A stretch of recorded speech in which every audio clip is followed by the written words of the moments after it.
Olá, seja muito bem-vindo. Nós estamos estudando o livro de Oséias. Bora lá?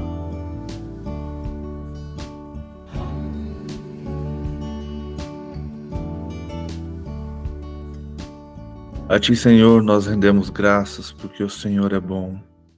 Louvado, exaltado, engrandecido seja Teu nome, pela Tua fidelidade, pela Tua graça e pelo Teu amor demonstrado e derramado por nós. Te louvamos, Pai, por tudo que tens feito, por tudo que já fez e por tudo que ainda há de fazer em nossas vidas. Grande é o Senhor, maravilhoso é o Senhor, santo, santo, santo é o Senhor, o único digno de receber louvor, toda honra, todo poder, toda majestade, toda glória seja dada a Ti, Pai. Te adoramos, pois o Senhor é o único digno de ser honrado, de ser exaltado, de ser glorificado, de ser adorado. Tu és maravilhoso, cheio de graça, cheio de glória, Criador de todas as coisas.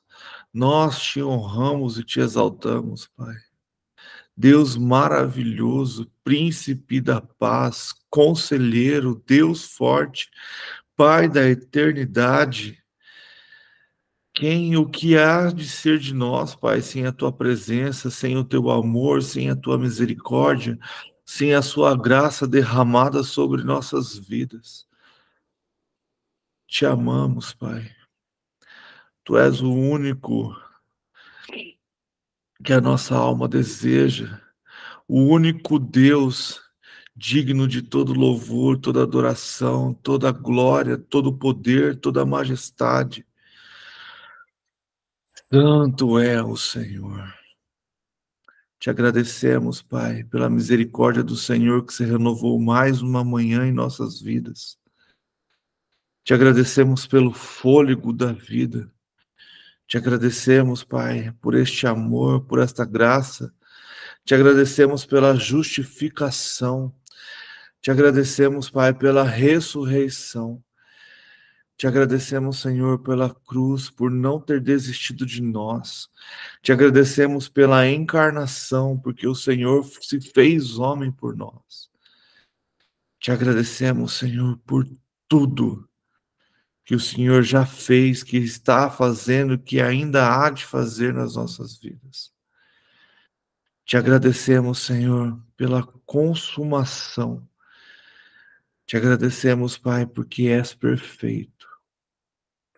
Te agradecemos pelo seu retorno, quando veremos a sua glória, o seu poder, a sua majestade.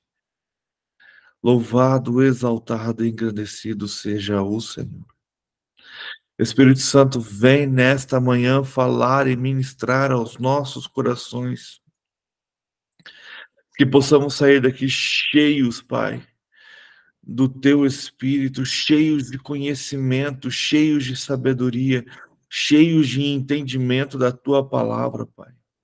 Espírito Santo, nos revela aquilo que está oculto. Traz, o Senhor, entendimento de tudo que o Senhor tem para nós nesta manhã. Que não seja apenas uma leitura, mas que seja uma compreensão da sua palavra sobre as coisas que aconteceram naquele tempo e sobre as coisas que estão por vir, para louvor e para a honra do teu santo nome. Espírito Santo, derrama dos teus dons sobre as nossas vidas, conforme a tua vontade e conforme o teu querer. Dons como de sabedoria, de conhecimento, de profecia, fé, amor, cura, milagre, discernimento de espíritos, língua e interpretação, dons de serviço, dons de pastoreio, de evangelismo, de coragem, Senhor, derrama sobre nossa vida, de apostolado, de mestre, de profeta, age sobre nós conforme a tua vontade e conforme o teu querer. mas que sejamos sempre revestidos e cheios do Espírito Santo. Que haja sempre um derramar do teu Espírito, uma conexão sobre nossas vidas, para a honra e para a glória do teu santo nome, para louvor do teu nome. Use, Senhor, as nossas vidas. Que haja, Senhor, um derramar do teu Espírito, um espírito de ousadia, um espírito de Elias, como a sua palavra diz que nos últimos dias haverá um derramar do espírito de Elias, assim como houve em João Batista, mas também vai se completar nos últimos dias, um espírito de ousadia, de coragem, de levar o teu evangelho, Senhor. Não nos deixe de fora, Pai, das coisas que o Senhor tem preparado para este tempo. Use as nossas vidas conforme a tua vontade e conforme o teu querer. Perdoa, Senhor, os nossos pecados. Perdoa os nossos olhos, a nossa língua que não conseguimos controlar. Perdoa, Senhor, nossos pensamentos e desejos malignos, Pai. Perdoa nosso coração que às vezes se afasta e deseja aquilo que não vem da tua presença. Perdoa, Senhor, o nosso ser, Pai. Perdoa, Deus, a nossa cobiça. Perdoa, Pai, quando nos desviamos da tua presença. Perdoa, Senhor, quando trocamos a tua palavra. E nos ensina, Deus, a perdoar também, Deus, as pessoas que nos perseguem, que nos fazem mal, que é contra nós, que tenta nos derrubar, que tenta fazer qualquer tipo de maldade contra as nossas vidas. Tem misericórdia de nós, Pai. Nos ensina a ter um coração misericordioso como o do Senhor. Guarda-nos, Pai, nos livra de todo mal, de toda seta maligna, Deus. Derrama sobre nossas vidas a tua cura, cura espiritual, cura física, cura da alma, Pai. Derrama sobre nós consolo, transformação, para a honra e para a glória do teu santo nome, para que o Senhor seja engrandecido e exaltado hoje e sempre. Derrama da sua graça e da sua bênção sobre nossas vidas, e que possamos viver conforme a tua vontade e conforme o teu querer. E ser gratos, Pai, por tudo que o Senhor já nos deu, por tudo que o Senhor é por nós. Seja, Senhor, com a nossa nação. Esteja perdoando os pecados desta nação. Seja, Senhor, com a liderança dessa nação. Que eles venham estar despertando, Pai, deste coma que eles estão vivendo. Que cada vez mais a tua igreja desperte para o desejo de buscá-lo, de andar na tua presença, de andar segundo a tua vontade e o teu querer. Desperta, Senhor, na tua igreja, no teu povo, o desejo de falar sobre a tua palavra, o desejo de conhecer mais sobre a tua palavra, o desejo de estar conversando em rodas no meio das pessoas, conversando sobre a tua palavra. Aumenta esse desejo, Senhor, aumenta esta vontade na vida das pessoas, principalmente do teu corpo, para a honra e glória do teu nome, Pai. Que as pessoas tenham o desejo de conhecer-te mais, de ouvir falar cada vez mais do Senhor, Deus. Que aumente a sede de te buscar, a sede de te conhecer. Chega, Senhor, de conversas sem sentido, de conversas tolas, de conversas onde o teu reino não é glorificado. Nos ensina, Senhor, a viver conforme a tua vontade e o teu querer. Nos ensina a ter um coração tão cheio da tua palavra, tão cheio da tua presença, que a única coisa que sai de nossa boca é o reino. tudo para a glória do teu nome, tudo para que o Senhor seja exaltado e glorificado. Pai, traga paz para Israel. Traga paz, Senhor, para o Oriente Médio. Tem misericórdia daquelas pessoas, Senhor, que estão morrendo, que estão sofrendo na mão de pessoas malignas, Pai.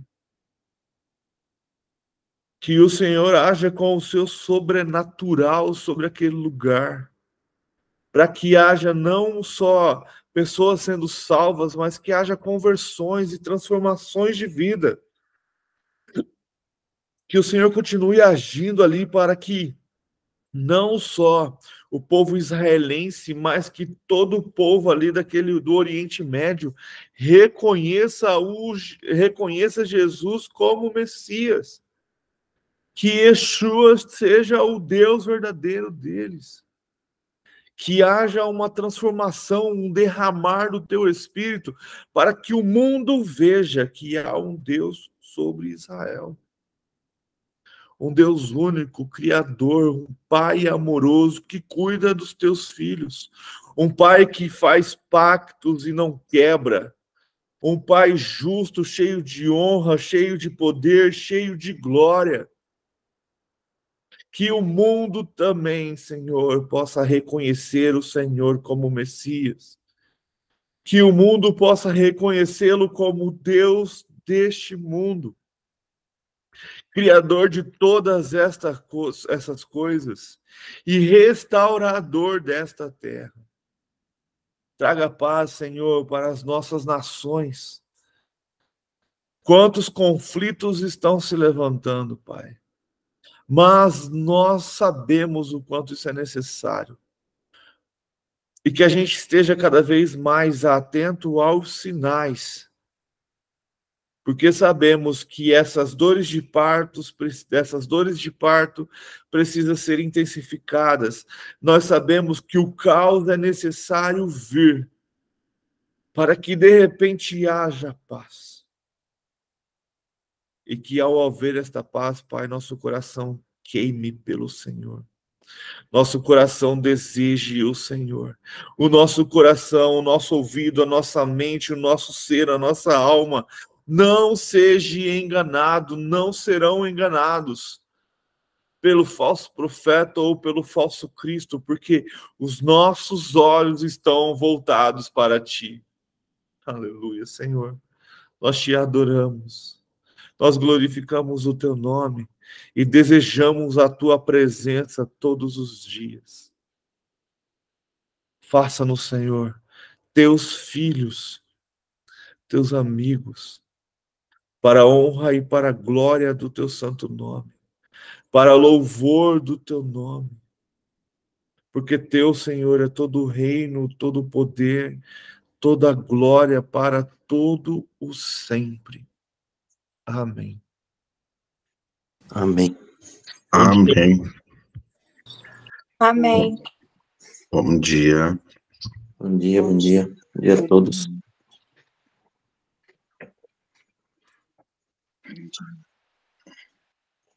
Vamos lá, então. A gente está estudando o livro de Oséias. A gente já está caminhando para o final dele. E a gente então tem aprendido com Oséias o quanto o reino do norte, né, o quanto Israel era pecaminoso, o quanto eles falharam, o quanto eles traíram ao Senhor, ao ponto de Deus mandar Oséias casar-se com uma mulher infiel, para, ao profetizar contra Israel, sentindo o mesmo que Deus sentiu. Mas é interessante que, provavelmente, durante essa história também, Oséias se separa desta mulher, né? A abandona, assim como Deus diz que a abandonará Israel. Mas Deus manda Oséias se reconciliar com esta mulher, como o Senhor também vai se reconciliar com Israel. E aí, então, o Senhor começa a profetizar contra Israel, por causa de seus pecados, de sua traição, de seu adultério, de sua malignidade, ao ponto de ter prostitutas cultuais para gerar crianças, para entregar crianças na mão de Baal. O quanto isso é sério, o quanto isso é triste, o quanto isso é pecaminoso na presença do Senhor. O quanto o Senhor se ofende, se entristece, quanto o Senhor estará afastado deles por causa deste pecado. E é interessante que Deus começa ali falando com Israel, mas a gente sabe que essa maldade e essa iniquidade também alcançará o povo de Judá. Mas é interessante que o povo não ouve os profetas, principalmente os sacerdotes e os líderes, os governantes, que é quem influencia toda a nação. E a gente vê, então, assim, aqui em Oséias está um dos principais versículos que é muito dito, que por falta de conhecimento o meu povo padece.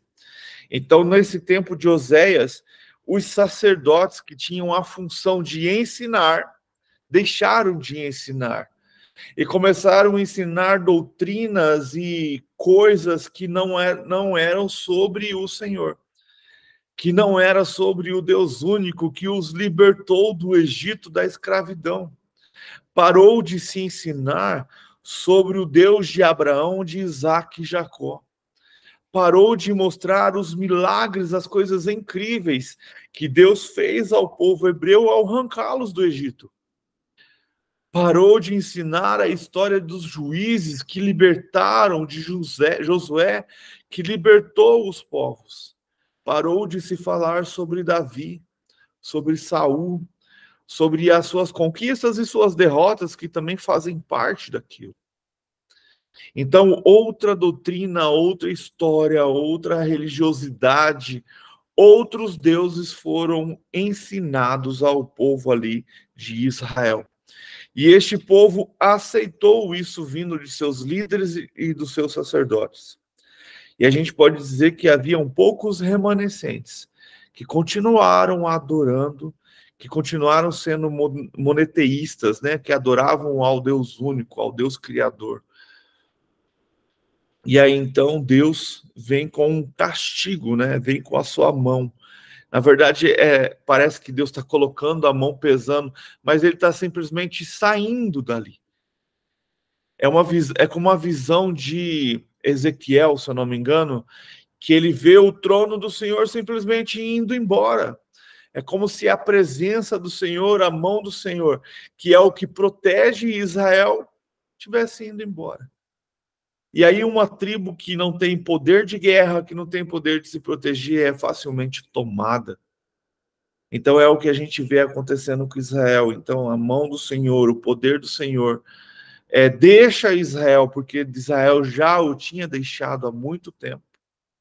Olha como é a misericórdia e o amor do Senhor. Há muito tempo Israel já adulterava, traía, se vendia para outros deuses, mas Deus permanecia ali, cuidando e abençoando Israel. Ao ponto de, depois de muito tempo, Deus é muito tardio para se irar. Mas depois de muito tempo, quando já via que não tinha mais solução, então Deus deixa eles viverem como eles desejam. E é assim que Deus age nas nossas vidas também.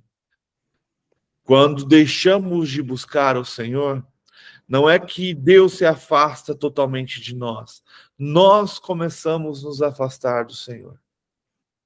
Ao ponto de que não ouvemos mais, não o sentimos mais, não o desejamos mais, por ele estar tão distante, não porque ele quis, mas porque nós desejamos.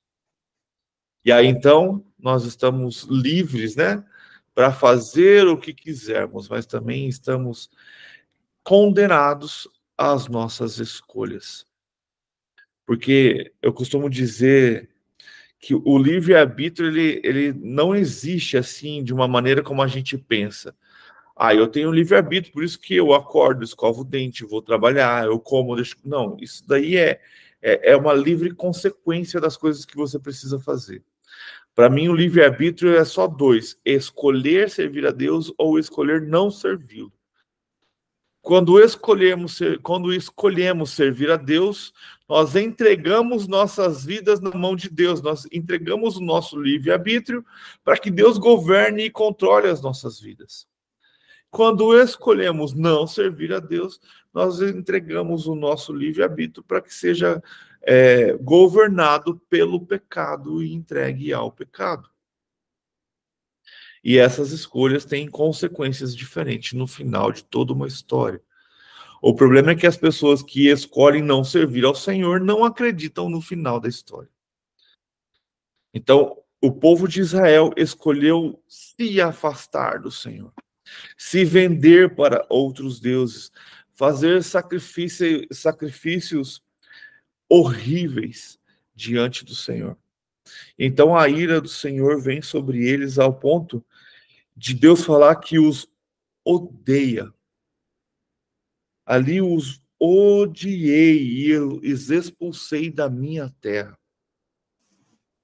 De tanto pecado que havia dentro do povo de Israel. E assim, então, a gente continua o capítulo 10. Eu vou ler o versículo 17 do 9, porque ele é uma continuação. O capítulo 10 ele é uma continuação da narrativa que Deus está trazendo ali no versículo 9. Então, o versículo 17 do 9 começa assim: meu Deus os rejeitará, porque não lhes deram ouvidos. Serão peregrinos entre as nações. Capítulo 10, versículo 1. Israel era como uma videira viçosa, cobria-se de frutos. Olha isso, cara. Israel era como uma videira viçosa, cobria-se de fruto, quer dizer, era abençoada, era bela, era maravilhosa. Quanto mais produzia, mais altares construía. Quanto mais sua terra prosperava, mais enfeitava suas colunas sagradas. O coração deles é enganoso e agora deve carregar sua culpa. O Senhor demolirá os seus altares e destruirá suas colunas sagradas. Então eles dirão: não temos nenhum rei, porque não reverenciamos o Senhor. Mas mesmo que tivéssemos um rei, o que ele poderia fazer por nós? Eles fazem muitas promessas, fazem juramentos e acordos falsos. Por isso brotam as demandas, como ervas venenosas num campo arado. Então, o povo percebeu que todas essas coisas, para eles, primeiro eles reclamaram porque não tinham rei. Deus deu um rei para eles, que não adiantou nada, porque continuou trazendo para ele coisas enganosas, continuou deixando o povo ser destruído. O povo cada vez mais se afastou da presença do Senhor. E é interessante a gente pensar, trazendo, não é bem isso que eles quis dizer, mas trazendo para os dias de hoje, a gente sabe que para o fim dos dias, para o fim dos tempos, também haverá governos, haverá reis que farão o quê? Falsos acordos. Olha isso. Fazem juramentos e acordos falsos. Por isso brotam as demandas como ervas venenosas. Então, as mentiras, né, contada por esses falsos reis, falsos reinos, vão trazer o quê? Ervas venenosas, vão trazer destruição. Versículo 5. O povo que mora em Samaria teme pelo ídolo em forma de bezerro, de Bet-Aven. Seu povo pranteia por ele, como também os seus sacerdotes idólatras, que se regozijam por seu esplendor, porque foi tirado deles e levado para o exílio. Então, os sacerdotes eram idólatras. Versículo 6. Sim, até ele será levado para a Assíria, como tributo para o grande rei. Efraim sofrerá humilhação e Israel será envergonhado por causa de seus ídolos de madeira. Samaria e seu rei serão arrastados como um graveto nas águas. Os altares da impiedade, que foram os pecados de Israel, serão destruídos. Olha isso, cara. Os altares da impiedade. Então, é deixando bem claro realmente o que acontecia ali, né? Essa maldade no coração do povo de Israel, que construía esses altares e sacrificava ali nesses altares, né? E o Senhor está deixando essa promessa que tudo será destruído. Espinhos e ervas daninhas crescerão e cobrirão seus altares. Então eles dirão aos montes: cubram-nos, e as colinas caiam sobre nós. Versículo 9. Desde o dia de Gibeá, como a gente estudou ontem, você pecou, ó Israel, e permaneceu assim. Acaso a guerra não os alcançou em Gibeá por causa dos malfeitores? Quando eu quiser, os castigarei. Nações serão reunidas contra eles para prendê-los, por causa de seu duplo pecado. Então o Senhor está deixando bem claro, né, que Israel, desde os dias de Gibeá, continua cometendo os erros, continua pecando, permanece do mesmo jeito. E ali Deus está falando: acaso guerras não os alcançou? E em Gibeá, por causa dos malfeitores, lembra-se que na história de Juízes, Israel vai contra Gibeá e Israel perde para Gibeá. Israel avança algumas vezes contra Gibeá e nessa batalha sempre perde mais homens do que a própria cidade de Gibeá. Até que no final, então, Israel consegue uma grande vitória e ali eles são dispersos. Versículo 11. Efraim era bezerra traída, gostava muito de trilhar. Treinada. É treinada, né? Treinada. Então Efraim era bezerra treinada, gostava muito de trilhar. Por isso, colocarei o jugo sobre seu belo pescoço. Conduzirei Efraim. Judá terá que arar e Jacó fará sucos no solo. Semeiam a retidão para si, colham o fruto da lealdade e façam sucos no seu solo não arado, pois é hora de buscar o Senhor até que ele venha e faça chover justiça sobre vocês. Caraca. Olha que interessante. Então o Senhor está fazendo uma promessa sobre ali Judá, Jacó, sobre Efraim, mandando eles buscarem ao Senhor.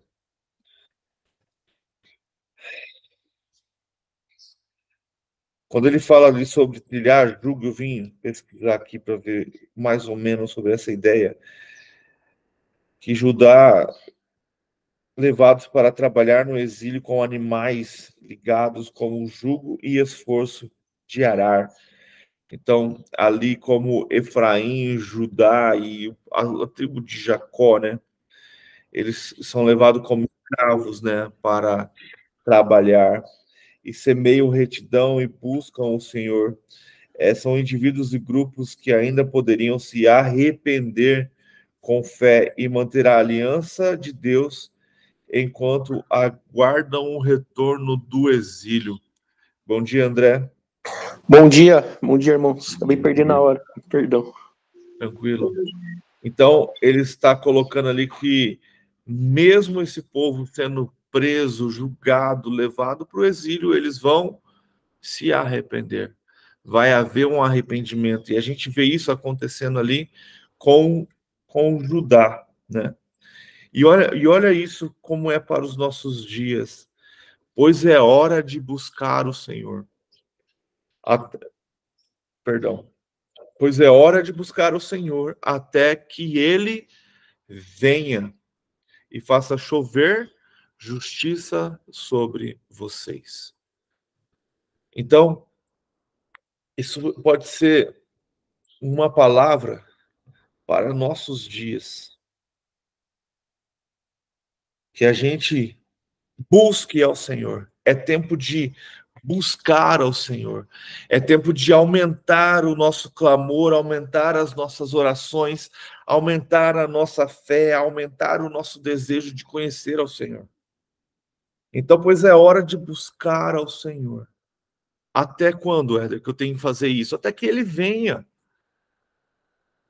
Que a gente busque ao Senhor e não se canse e insista em buscá-lo. Que a gente busque conhecer ao Senhor e insista e permaneça em conhecê-lo. Que esse desejo de conhecer, de aumentar a nossa fé, de andar com o Senhor, de estar cada vez mais em sua presença, de ter tempos verdadeiros de oração, momentos de conteúdo, para que nos sustentemos com a sua palavra. Momentos que a gente tira realmente para Deus e a gente pare de se enganar dando desculpas de que não tem um tempo. Não tenho tempo para buscar, porque eu trabalho demais, eu acordo cedo, vou trabalhar, chego tarde em casa, estou cansado. Isso é uma desculpa e você está se afastando de Deus. É até complicado, mas se o teu trabalho está te afastando de Deus, o que é melhor na sua vida? É o seu trabalho ou é Deus? Eu sei que o seu trabalho é o que te traz o sustento. Mas e aí? Você se desloca da sua casa ao seu trabalho. Esse período de deslocamento você faz o quê? Se você está dentro do carro, você pode pôr um louvor e adorar ao Senhor. Se você vai de ônibus, você pode abrir uma Bíblia e ler. Ou um fone também adorar ao Senhor. Não tem desculpa para não buscarmos ao Senhor. E precisamos buscar incessantemente até quando? Até que Ele venha. E aí, então, Ele vai fazer o quê? Chover justiça sobre você. Isso chover justiça sobre você é fazer com que todos aqueles que te perseguem, que te fazem mal, que te querem destruir, sejam destruídos pela justiça e pela ira do Senhor. Esses dias eu estava conversando, nós muitas vezes desejamos o quê? Nós falamos que somos testemunhas do que Jesus ensinou e pregou. Nós temos os apóstolos como testemunhas vivas e visuais de tudo que Jesus fez. E eles se diziam testemunhas de Cristo. E a palavra testemunha ali no hebraico no grego é mártir. Então eles testemunharam a Cristo até a morte. Então, se nós somos testemunhas do Senhor, porque o recebemos e temos que testemunhar sobre o que recebemos, que isso seja até quando, Éder? Até a morte. Que sejamos como João, que continuava levando o evangelho do reino até o seu leito de morte idoso, ou que sejamos como os outros apóstolos, que continuou testemunhando o evangelho do reino até a sua morte, até o seu sacrifício. Mas lembre-se, a justiça é do Senhor, não é nossa. Versículo 13.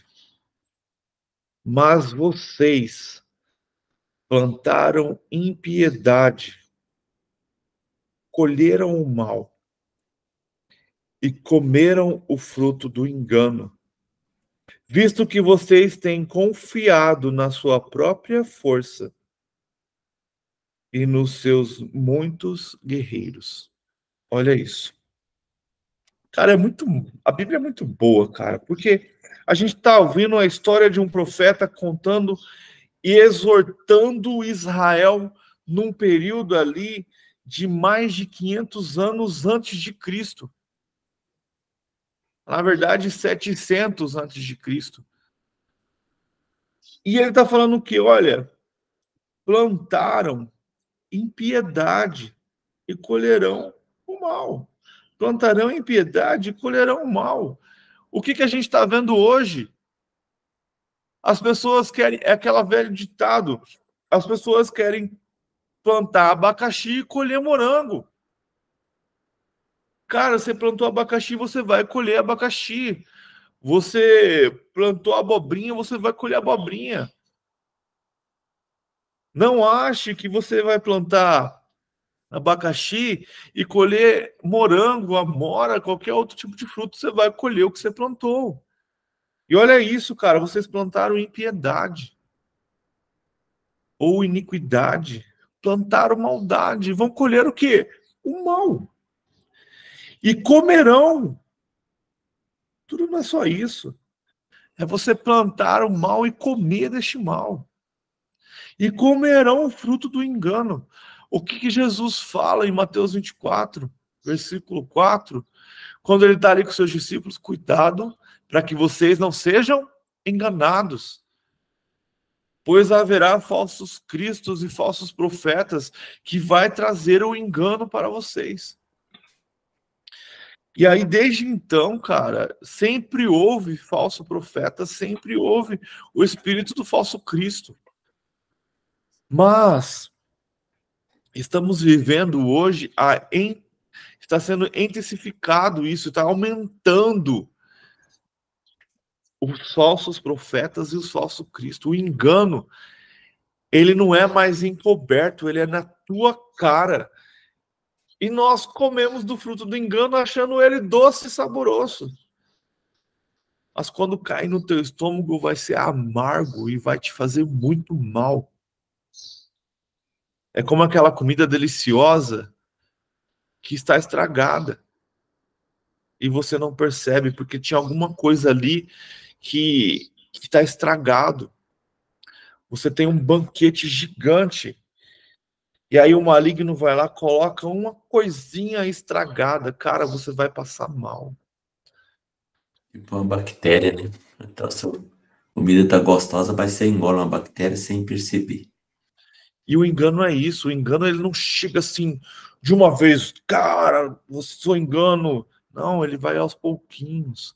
Vai te alimentando devagarzinho. Vai te falando, não, nada a ver.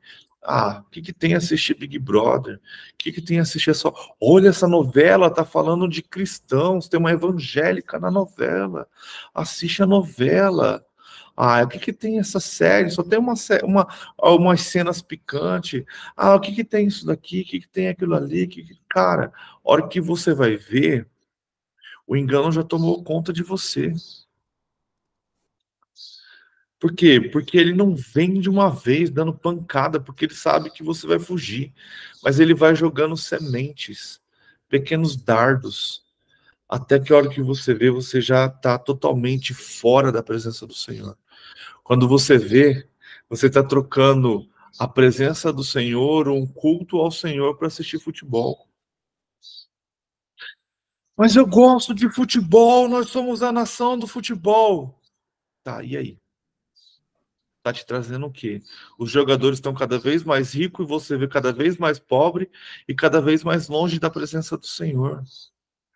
É engano. É o circo, né? E esse circo não é só para enganar pessoas de um governo ruim que a gente tem, não. Esse circo foi colocado por Satanás para nos tirar da presença de Deus. E aí o que a gente começa a fazer? A gente começa a confiar na própria força. Não, quando eu quiser, eu deixo de assistir. Quando eu quiser, eu paro de tomar essa bebida que me faz mal. Quando eu quiser, eu deixo de fumar. Quando eu quiser, eu me liberto da droga, não uso mais. Quando eu quiser, eu não adultero. Quando eu quiser, eu saio da prostituição. Cara, aí você vai, não, eu consigo.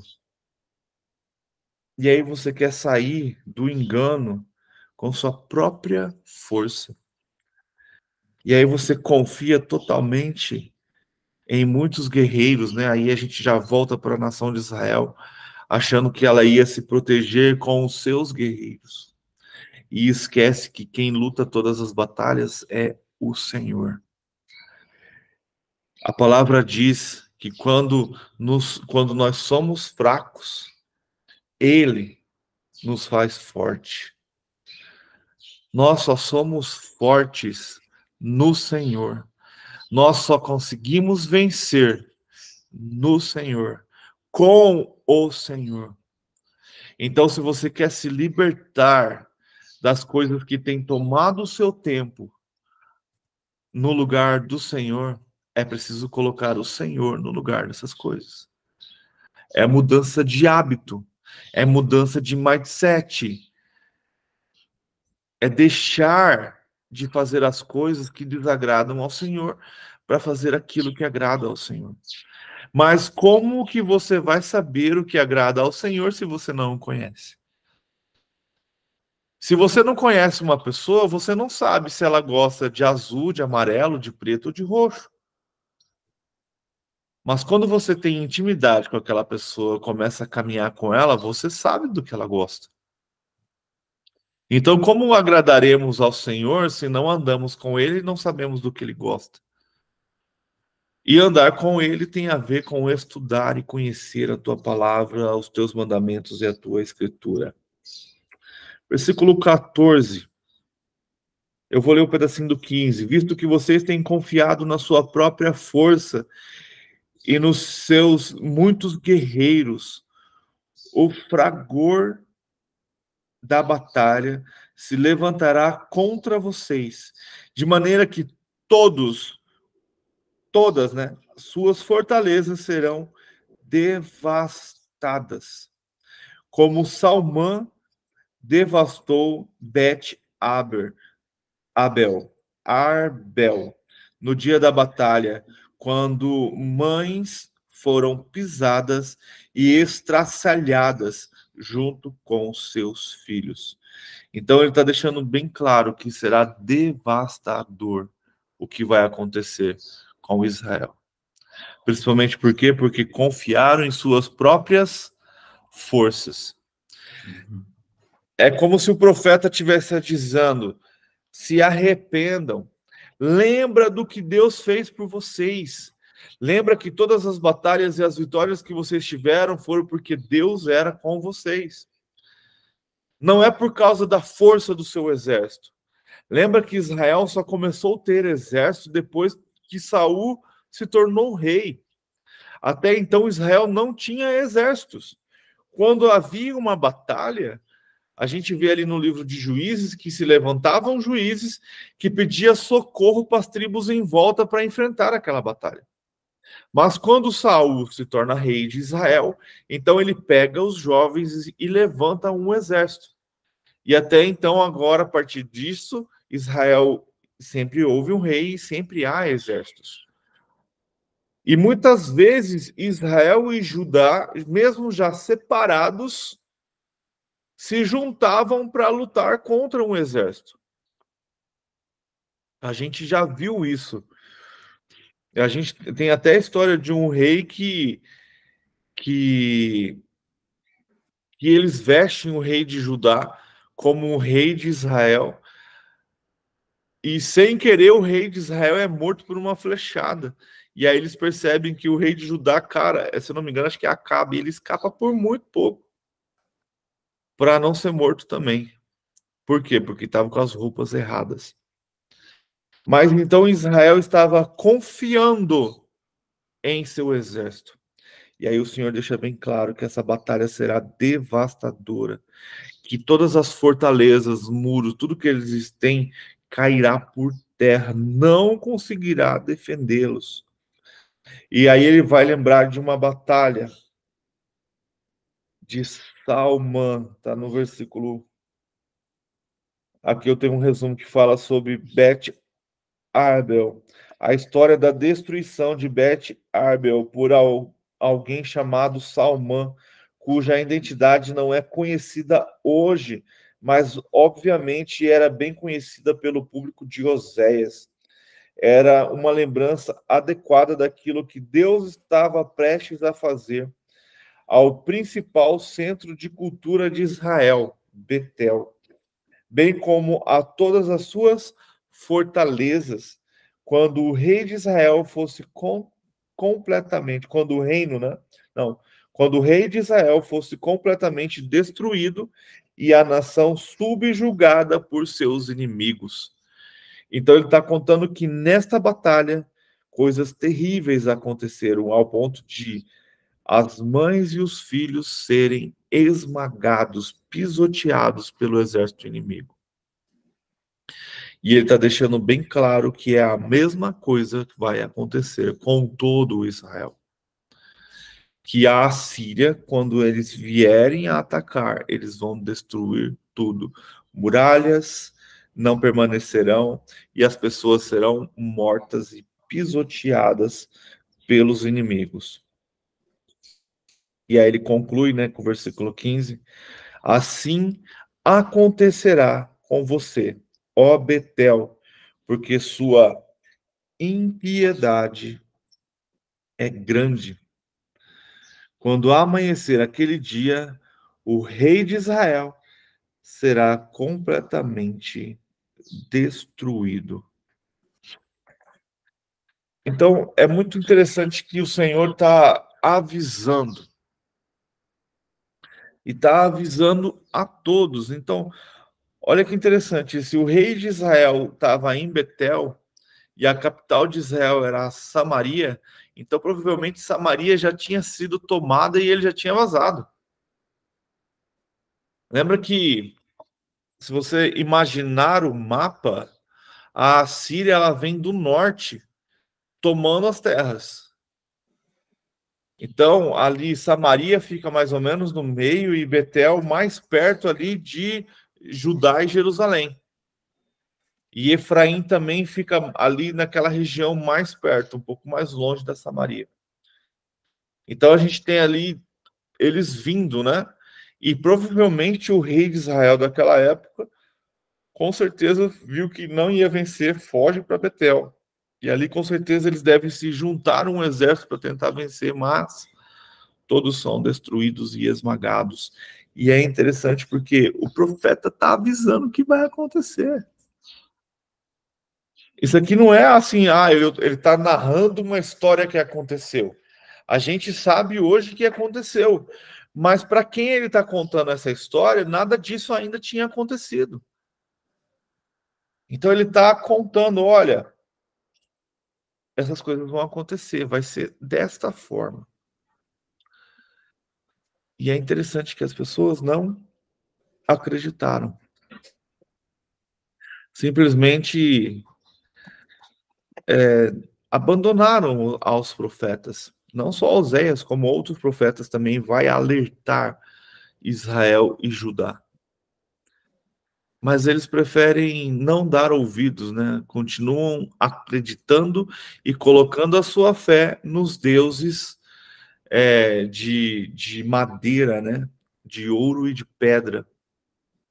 Como a gente leu aqui, o bezerro que tinha em Samaria.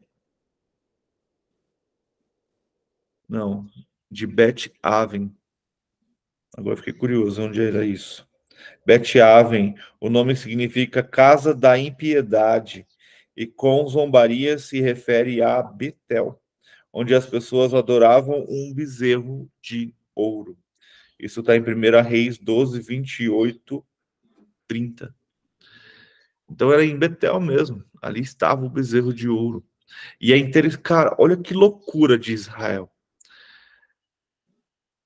Se a história fosse contada, se a história fosse passada como devia, eles nunca teriam construído um bezerro de ouro. Porque o povo já foi castigado por Deus quando saíram do Egito e construíram um bezerro de ouro. Ali, a ideia ali no Êxodo era para substituir a liderança. Afinal de contas, Moisés morreu, porque ele não desce. Então, a gente precisa de outra liderança para nos guiar. Então, eles constroem ali o bezerro de ouro. E todos que adoraram ao bezerro de ouro e ficaram contra Moisés morreram. E a história diz que Moisés mandou desmanchar o bezerro de ouro, né? A gente sabe que o ouro vira pó, né? Conforme o processo dele. E colocou na bebida daqueles que adoravam o bezerro para tomar. Para quê? Para mostrar que depois que sai, mistura com tudo, não tem valor nenhum. E ali a gente vê também que há essa parte daquele povo morre à espada de seu próprio povo, por ter adorado o bezerro de ouro. E aí a gente vê Israel, anos depois, séculos depois, fazendo a mesma coisa. De novo, adorando o bezerro de ouro. De novo, fazendo aquilo que não agrada ao Senhor. E aí a gente vê, então, Deus dando a sentença ao rei de Israel, que será completamente destruído. Fechou, gente? E hoje, de novo, a humanidade fazendo o que não agrada a Deus. Nadando na impiedade, né? Sim. Fazendo atrocidade. E o interessante é que hoje não vamos ver um bezerro de ouro. Nós estamos vendo uma coisa chamada IA crescendo e com certeza vai ser muito adorada, muito glorificada pela humanidade, né? O que nós estamos vendo? Tem a questão também, já estão falando de OVNI, alienígena. Eu vi algumas reportagens que alguém viu a aparição de uma nave não conhecida. Já ouvi algumas reportagens assim. Vai ser a maior desculpa da humanidade para o arrebatamento. Apesar de eu não ver da maneira com que eles estão vendo, mas eles estão preparando o cenário, né?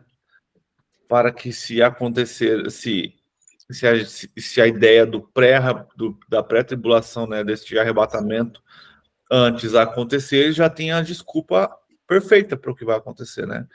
A população foi arrebatada por OVNIs. E a gente sabe muito bem que essa ideia de alienígena, nave espacial, cara, isso é muito demoníaco. É para engano do povo. O Vanderlei, o Éder falou da inteligência artificial, o IA. Ah, tá. Eu não entendi aquela hora. Nós não tá vendo o bezerro de ouro, mas tá vendo. Aí eu não entendi o que como se o IA fosse, como se o IA viesse com essa proposta de bezerro de ouro, ou seja, de muitas pessoas adorarem essa parte tecnológica, as facilidades, a informação sem a necessidade de caçar, de você estudar, de você avançar. Não, a coisa vem meio mastigada e vem de qualquer jeito também, né? É bem isso mesmo. O que eu gostei nesse capítulo, e gostaria aqui só de de colocar para a gente ter essa reflexão, né? No versículo 9, ele coloca assim: desde os dias de Gibeá, você pecou, ó Israel, e permaneceu assim. Olha como que Deus é maravilhoso, porque assim, ele sabe que nós cometeremos pecados. Ele sabe que o ser humano, ele é falho e ele tem no seu DNA algo que o atrai para o pecado. E o cristão, ele é chamado a resistir, a lutar contra os desejos, né, de estar pecando.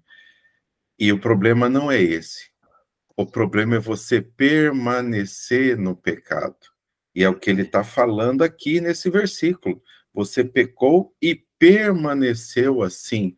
É o que nós já comentamos, que quando você peca, você se suja, e aí, quando você se aproxima do Senhor, o Senhor pega os seus pecados, a sua sujeira, e começa a limpar e esfregar, e isso dói, mas aí a pessoa, o que ela faz? Ela prefere ficar longe, e não é o Senhor que se afasta dela, é ela que prefere se afastar do Senhor, e está escrito aqui. E aí tem um outro... A limpeza dói, né? A limpeza dói, ele vai se afastando, ele não quer sentir dificuldade, não quer sentir dor.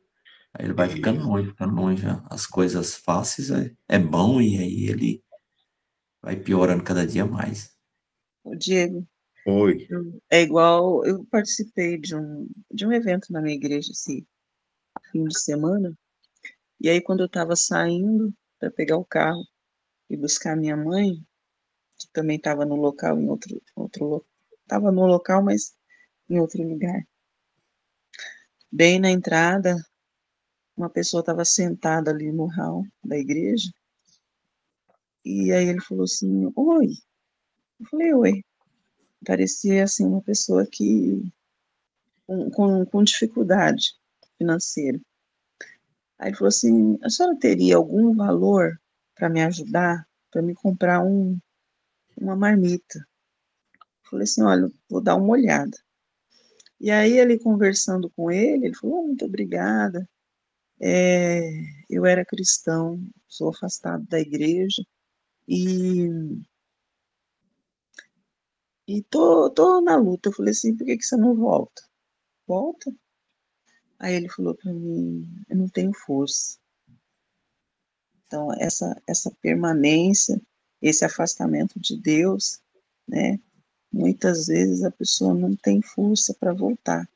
E até pedir oração pela vida dele, pela esposa. Vou pedir também para vocês olharem, acho que o nome dele é Leonardo, tá? E ele tá nessa vida, pelo que eu entendi, ele quer voltar, mas ele falou que não tem força para voltar. Olha só que coisa, né? Você trazendo isso. E no versículo, depois, antes, no versículo 13, no finalzinho, fala: visto que vocês têm confiado na sua própria força. Nós não temos forças. Nós não temos forças de permanecer no caminho, porque o nosso DNA, ele foi modificado quando Adão e Eva aceitaram o engano lá atrás. Toda a humanidade caiu. Nosso DNA, ele foi modificado a desejar o pecado. Essa é a verdade. Nós não temos forças em nós mesmos. E o Senhor fala que, então, é só pela misericórdia, é só pelo amor de Deus que a gente consegue se manter num caminho, porque não é fácil. E aí assim, para fechar o que eu tinha, eu vi isso aqui, eu falei, cara, isso é muito legal, assim, ó, é a ideia que ele quis colocar aqui e o que a gente aprende, que ele coloca assim: Efraim era bezerra treinada, gostava muito de trilhar, por isso colocarei o jugo sobre o seu belo pescoço. Eu não sei se na versão de alguém, ao invés de falar gostava muito de trilhar, fala uma outra coisa. Se alguém tiver aí, porque eu tenho uma anotação de uma outra versão que é diferente. Eu tenho uma anotação, além disso, que é de pisar o trigo para tirar a casca. Gostar de trilhar era pisar no trigo para tirar a casca. E isso, olha só, Efraim era uma bezerra treinada e que gostava muito de trilhar. Ou seja, o que é trilhar ali? Pisar no trigo para tirar a casca. É um trabalho, aí aqui a observação do meu livro de estudo, fala o seguinte, que esse é um trabalho muito fácil, que os animais não eram amordaçados para fazer isso daí. É um trabalho tranquilo. E o Senhor, ele não quer um trabalho tranquilo. O Senhor, ele quer que você are a terra, o solo não arado, o solo duro, o solo difícil. O Senhor quer que você insista nisso. E aí o Senhor, ele faz o quê? Eu colocarei um jugo sobre o seu belo pescoço. Ou seja, ele nos disciplinará, ou disciplinará Efraim, né? Entende? Então, isso aqui parece o seguinte, que Efraim estava confortável com com o seu trabalho fácil.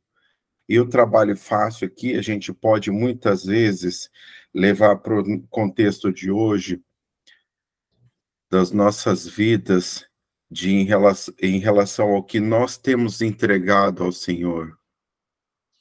Comodidade, vamos no culto no domingo, não nos envolvemos, não levamos a palavra, não dedicamos, isso é muito fácil. Eu acredito que isso pode ser comparado também. Nós somos treinados, mas para um trabalho leve, sem pôr a mão na massa. E o Senhor, ele está falando, eu colocarei um jugo no pescoço né? E o que ele quer? Ele quer que ele quer nos disciplinar, porque nós não escutaremos só coisas boas. Ah, adorando ao Senhor, você terá prosperidade. Não, nós teremos desafios. Então, o Senhor, ele está falando aqui, olha, eu os disciplinarei e busquem arar o solo não arado, façam sulcos no seu solo não arado. No seu solo não arado. Olha só. Então, eu achei isso aqui, assim, muito, muito interessante isso, né?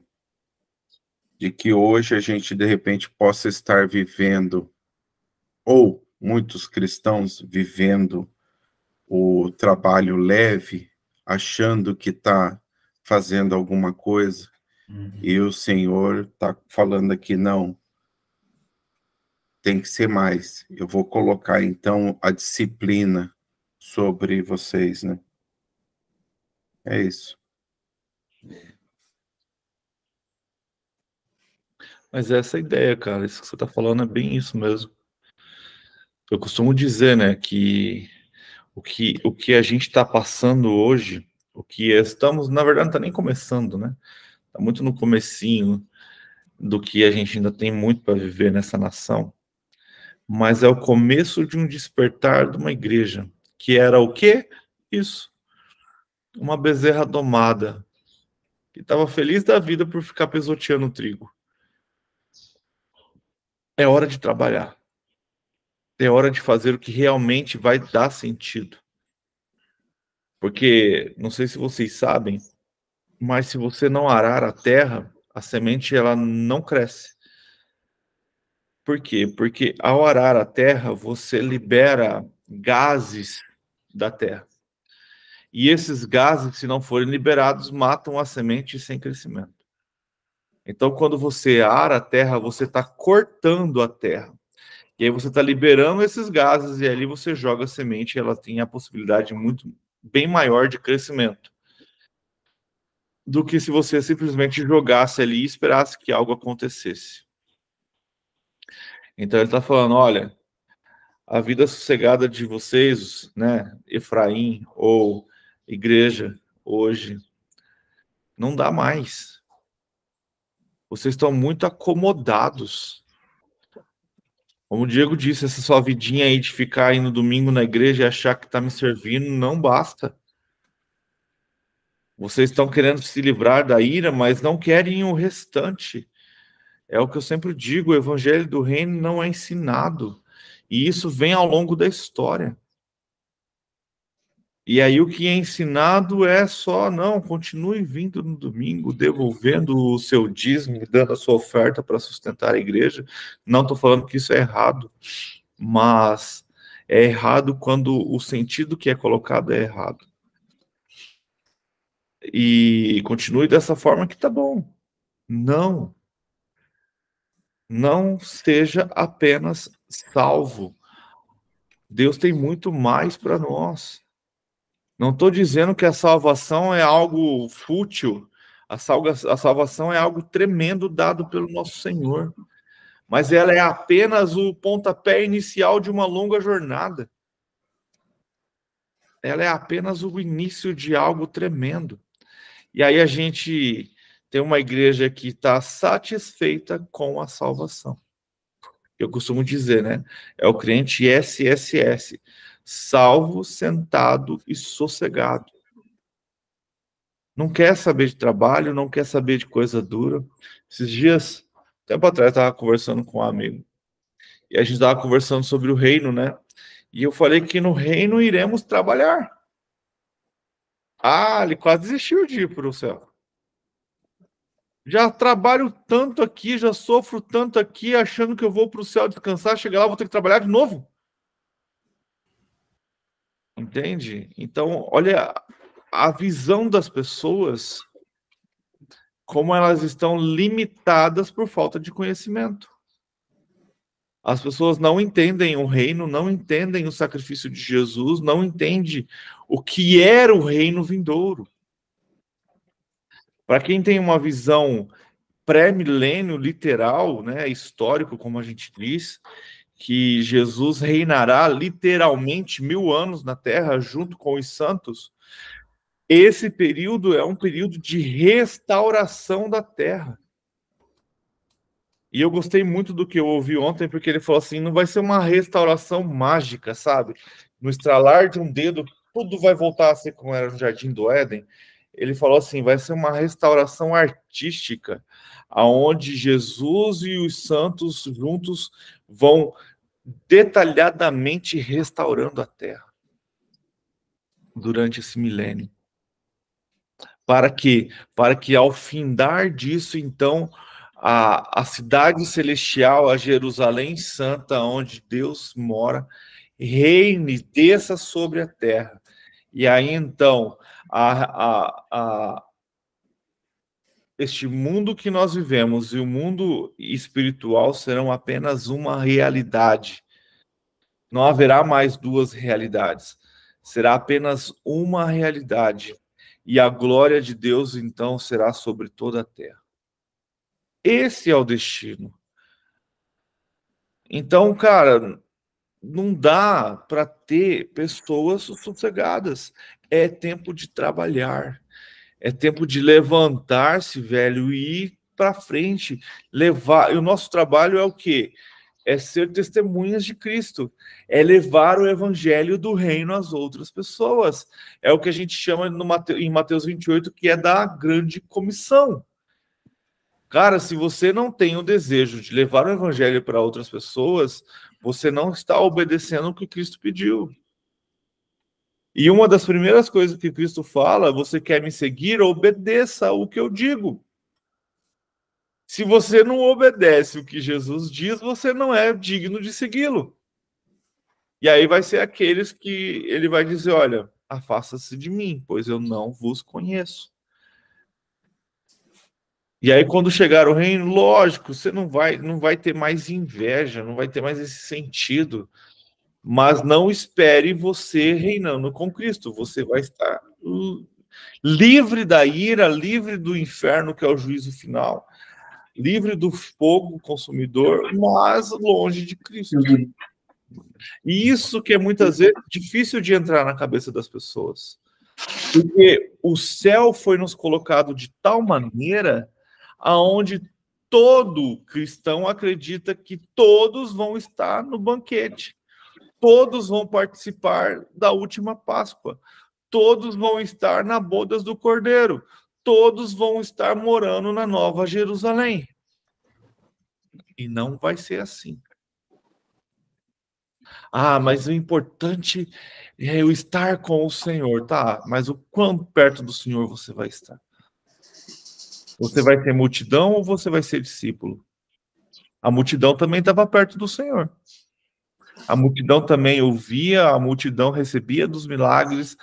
Caraca, a multidão recebia suas bênçãos, mas não era amigo de Jesus.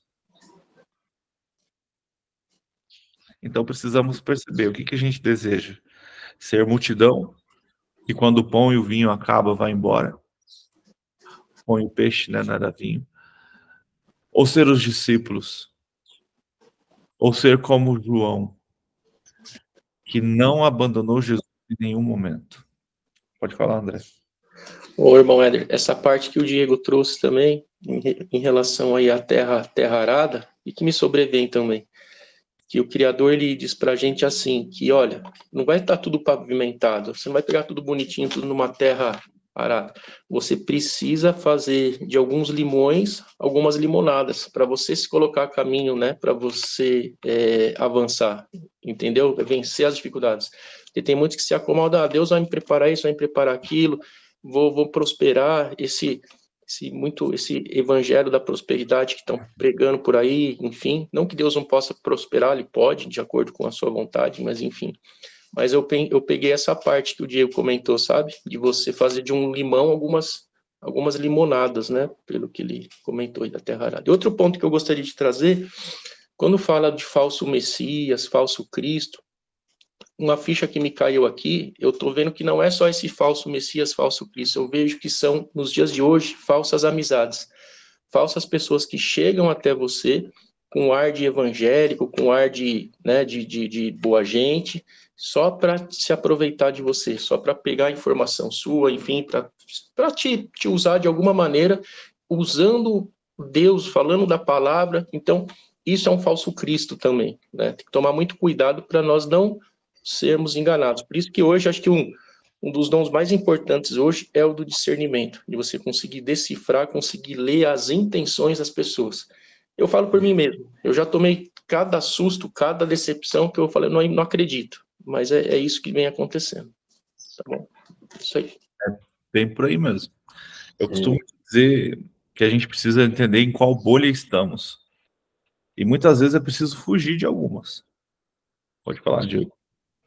Não, quando o André estava falando, né, sobre o caminho, né, pavimentar o caminho, e é tão interessante porque eu, por exemplo, e eu acho que cada um assim foi, né, eu fui alcançado com certeza por esforços de pessoas que lá atrás fizeram essa pavimentação, vamos dizer assim, para esse caminho chegar até que eu pudesse apreciar.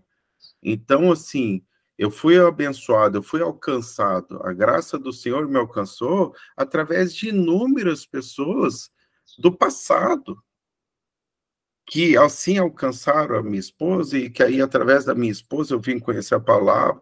Então, assim, e aí quando você recebe isso, você não querer pavimentar para o próximo, é muito egoísmo da sua parte, né? É uma coisa assim que você fala, cara, não tem lógica, porque você recebeu. Então, você tem que passar isso. É missão do cristão fazer isso, né? Então, eu só fico pensando o quanto que os corações, vamos dizer assim, são ainda, mesmo a pessoa tendo recebido, né, conhecido a Cristo, entregue a sua vida, por exemplo, mas ela ainda não tem um coração egoísta, né? só pensa nela. É muito engraçado. E em relação a isso que você falou, André, da amizade, realmente, você tem algo assim hoje, e a gente tem que ter muito isso e pedir muito ao Senhor para continuar derramando esse dom de discernir e tudo mais, porque nós somos acessados, e eu, por exemplo, eu sou acessado também, sabe? O que eu sempre peço e oro ao Senhor, eu fico analisando se aquilo é algo que é para engrandecer ao Senhor, se é para... A pessoa vem e me pede tal coisa e eu analiso, e se eu sentir, eu fui tocado e aquilo queimar no meu coração, eu vou fazer. Mas se eu não fui tocado, eu não senti, eu dispenso, e eu sei que ele vai achar outro caminho de fazer, sabe? A gente também não pode ficar muito preso nisso, né? Falar, tudo que você achar que é para a obra do Senhor, você sair fazendo e tudo mais, porque daqui a pouco você tem a sua vida também, né? Você não é chamado a abandonar a sua vida, a não ser que você tenha o chamado de missionário aí, né? De sair fazendo, mas se não, você tem que pôr na mesa de casa também, né? E eu acho que em relação a fazer, ao se decepcionar com as pessoas, é porque a gente espera muito delas, né? A gente se doa e espera muito delas. Mas eu aprendi, ainda estou aprendendo, mas já melhorei bastante. A não esperar muito do outro, não. Eu faço o que eu preciso fazer. Se me pediu para fazer e está dentro das minhas possibilidades, eu faço. Mas não espero muito dele, não. Fiz, muito obrigado, e continua. O André abordou um negócio bem interessante, viu, André? É mais ou menos isso mesmo. A gente, às vezes, coloca a expectativa numa pessoa que, às vezes, fala bem, chega já com as palavras agradáveis, parece que ele tem um amplo conhecimento mais do que você, e é onde que o Éder fala muito de falso profeta. É isso aí mesmo. A pessoa fala bem, ali é onde você já está sendo enganado. Então a gente tem que conhecer mesmo, buscar a Deus para ter esse discernimento aí. Começar a sacar que aquilo ali não está sendo assim um negócio muito fácil, muito bem explicadinho. E aí a gente às vezes se doa e põe expectativa nisso aí e fala assim, puta, se a gente tá nessa busca aqui todos os dias é justamente para nos dar bastante experiência mesmo, bastante conhecimento para sacar isso aí meio de longe já. Não, ter aquele sentido assim que tá vindo muito fácil, essas coisas quando vem muito fácil, assim, às vezes a pessoa tá procurando porque sabe falar, lê bastante, é igual ler, né? Lê, mas não estuda. É igual dentro da igreja também, né? Você espera certas atitudes, e até de líderes, entendeu?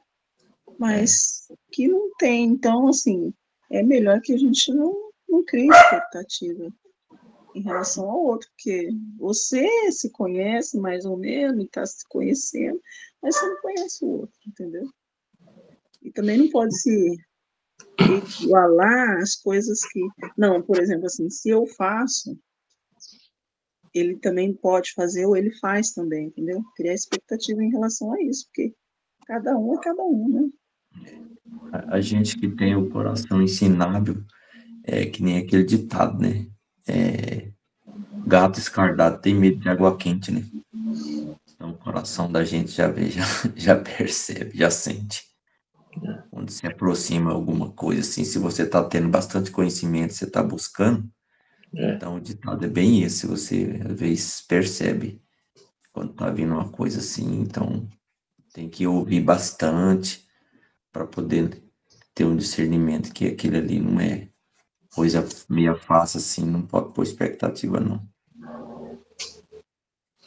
Eu acho que o Wanderlei falou uma parte chave também, que é ver de longe, né? Porque não só no âmbito espiritual, a gente está vivendo aqui, por enquanto, no âmbito material também, se aproxima pessoas, né, certo relacionamento, digamos, pessoas para negócios, para o seu dia a dia, e na verdade são enganadores, pessoas que querem só se aproveitar de você. Então, quando você tem esse discernimento destravado pelo Criador, você acaba não sofrendo as consequências. Eu estou falando por mim mesmo, tá? Que eu já acabei me ludibriando e acabei só agora a Deus para ter misericórdia de algumas coisas, porque eu na minha vida acabei acreditando em algumas coisas e depois eu vi que era uma armadilha. Então tem que tomar muito cuidado com isso, tá? Mas Deus teve misericórdia e me acordou a tempo. A gente tem um coração bom, né? E aí você quer ajudar.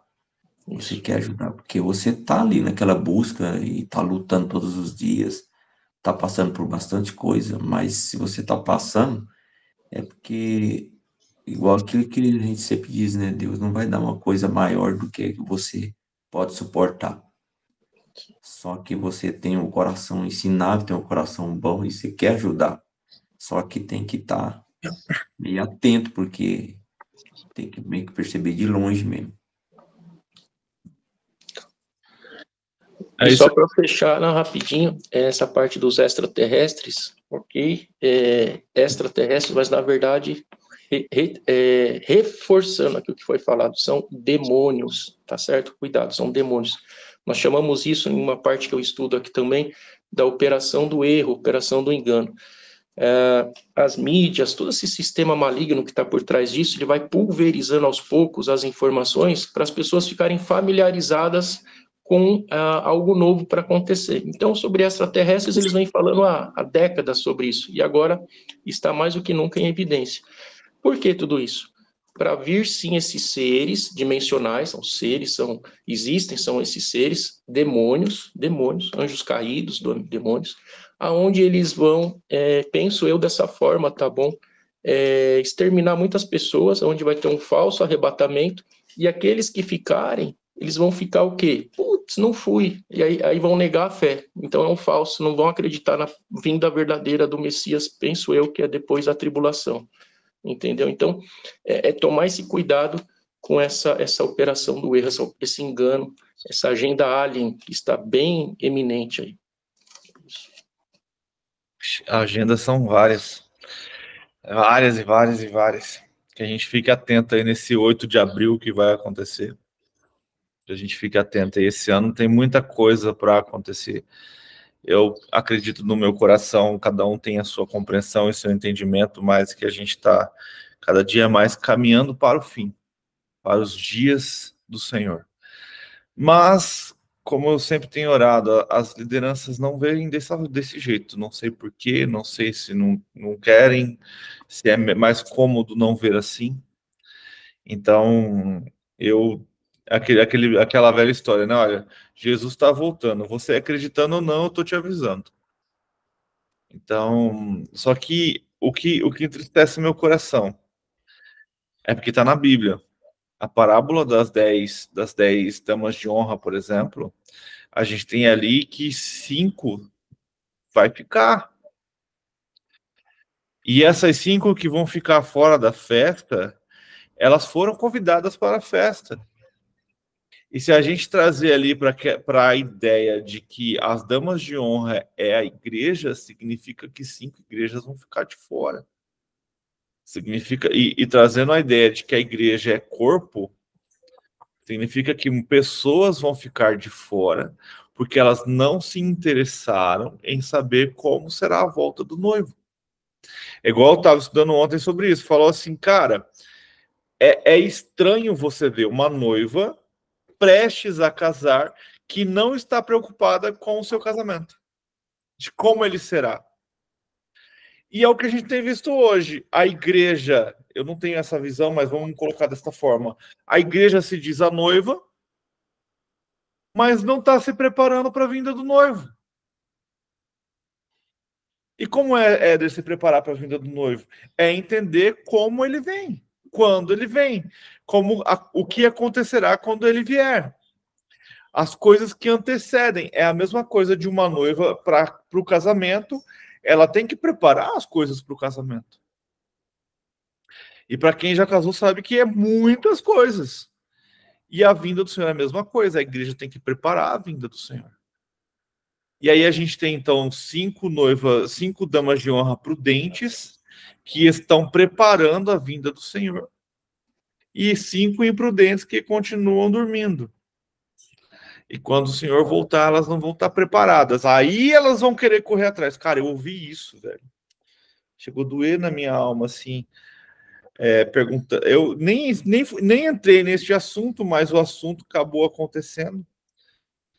Porque eu queria saber o significado de uma palavra. E aí ele falou assim, não, mas aí já me perguntaram, fulano, quando que você vai ensinar Apocalipse? Aí ele falou assim, quando estiver acontecendo. É a dama imprudente buscando azeite já tarde demais. É assim que a gente tem vivido hoje. E engraçado que o convite, os detalhes de como será, só não quando, do Senhor já tem, né? Que o convite já está impresso, já tem há muito tempo, né? Esse é o convite. Tem que ler aqui os detalhes do convite para você se preparar para o grande banquete, para a festa que haverá. Qual é o seu traje, né? Qual é o seu traje? Como você deve se comportar para ir numa festa, né? Você não vai chegar na festa sem saber como é, o que haverá, né? Aonde vai ser. Tem gente que não sabe nem aonde vai ser. Esse convite aí mostra até onde você vai sentar, né, Diego? Já tá tudo aí, né? O convite. Sem margem de erro. Sem margem de erro. É muito bom. Vamos estar encerrando, senão a gente emenda nesse assunto. Esse assunto eu vou longe. Mas isso é muito bom, cara. Precisamos estar prontos e preparados. Fechou? Fechou. Pode orar, Diego, para a gente encerrar? Por favor. Posso? Oremos então.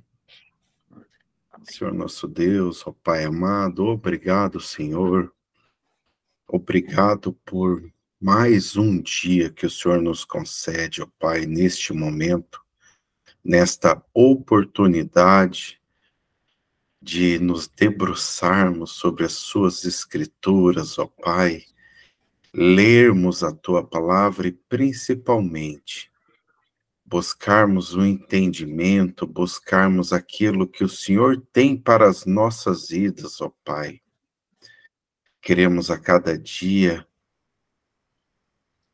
aprimorar, melhorar, conhecer cada detalhe, ó Pai, das suas escrituras, daquilo que às vezes ali numa leitura superficial não está claro, mas que o Senhor tem ali mensagem para nos passar, Senhor.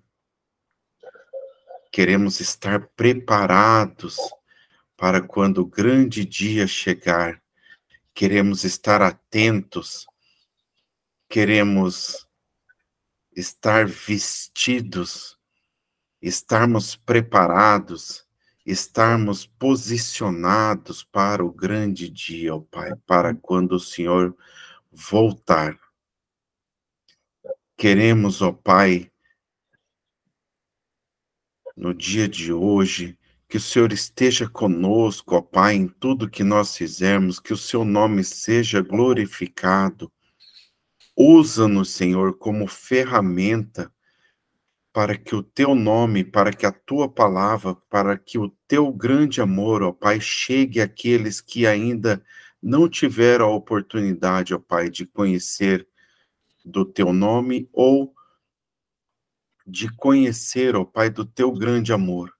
Às vezes sabem que o Senhor é o Senhor, que o Senhor é o Rei dos Reis, mas ainda não conhece do teu grande amor, ó Pai. Então que o Senhor esteja nos usando, ó Pai, da tua igreja para levar do teu evangelho, ó Pai, da igreja séria, da igreja comprometida, né, da noiva preocupada com o casamento, ó Pai.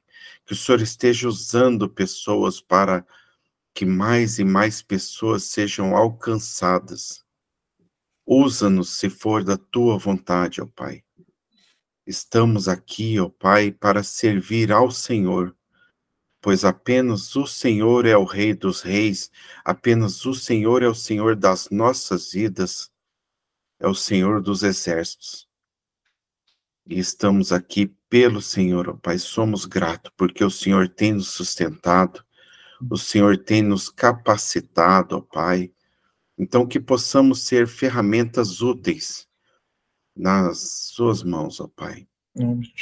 Queremos pedir, ó Pai, por aqueles que estão enfermos, pelos nossos familiares, que o Senhor esteja visitando, ó Pai, que o Senhor esteja entrando com a sua provisão, esteja dando todo o conforto, ó Pai, aquilo que for necessário, enfim, que a sua vontade seja feita nas vidas deles, assim como nas nossas vidas também.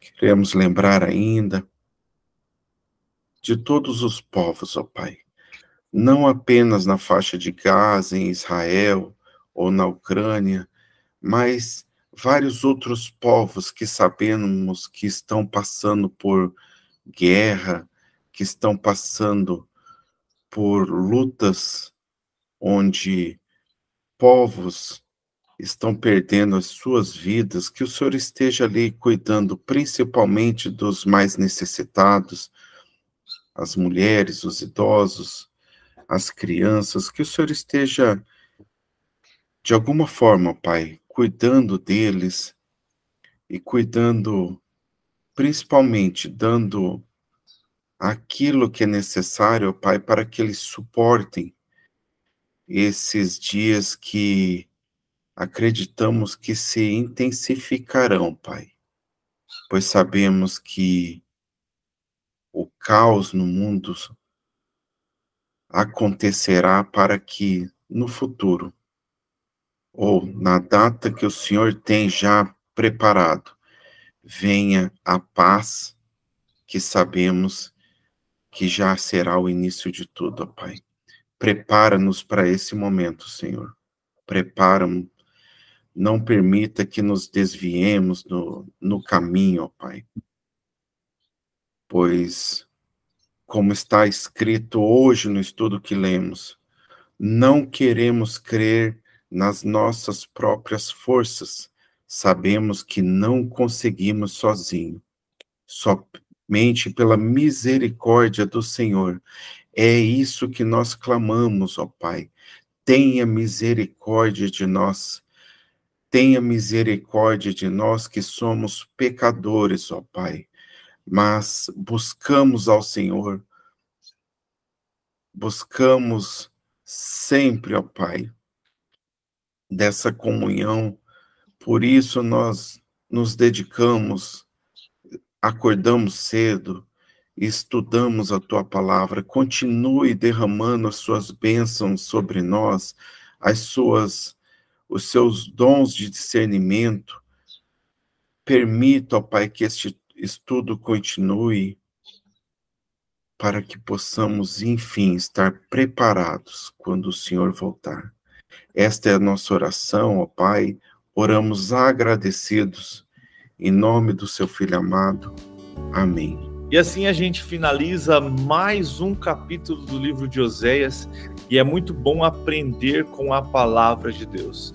Que você tenha um excepcional dia, que a sua vida seja excepcional, e eu desejo que Deus derrame no seu coração cada vez mais sede pela palavra de Deus.